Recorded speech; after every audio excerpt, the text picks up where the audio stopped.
রচনা নিরূপ মিত্র, চরিত্রায়নে ভিখেরি কেয়া বাসু ও মহিলা চরিত্রে আমি শোভা সরকার।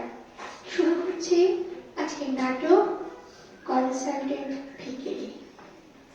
মা, ভিখিরিকে 10টা টাকা দেন, ভগবান আপনার মঙ্গল করবেন। এ কেমন বায়না? 10 টাকাকেও ভিক্ষে চায়? 10 টাকা খুঁজলে তো নেহাতি আমার অমঙ্গল হবে। আমি তো আপনার মঙ্গলের কথা বলিনি মা। ভিক্ষাদানের মঙ্গল তো কেবলমাত্র গ্রহীতার, দাতার তো লস হবে।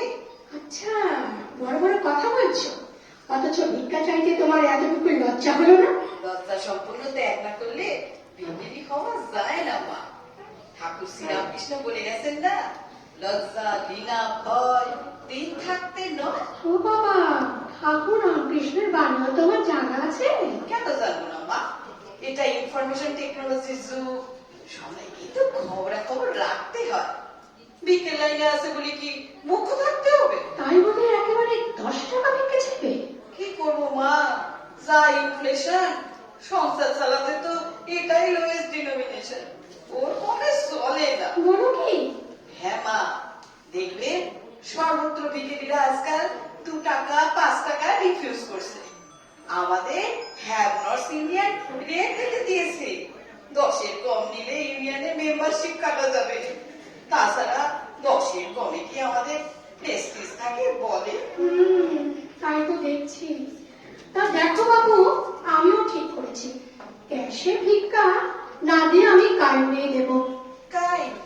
কাইন্ডে দেওয়া মানে তো কাইন্ডনেস, তাই না? তেমন হলে কনসিডার করতে পারি। না, 5 টাকা দিচ্ছি, একটা নিয়মনের কেক কিনে খাও। আর কত কেক খাবো মা? কেন?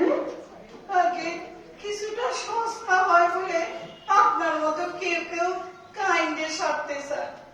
কিন্তু মা, সকাল থেকে 5টা কেক হয়ে গেছে, এবারে যে পেট ছেড়ে দেবে। কি সর্বনাশ, ভরা পেটে ভিক্ষে!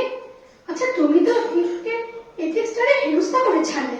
মা, শুধু পেট বলে কি ভিক্ষের প্রয়োজন পুরোয়? ভবিষ্যতের জন্য সঞ্চয় করতে হবে না?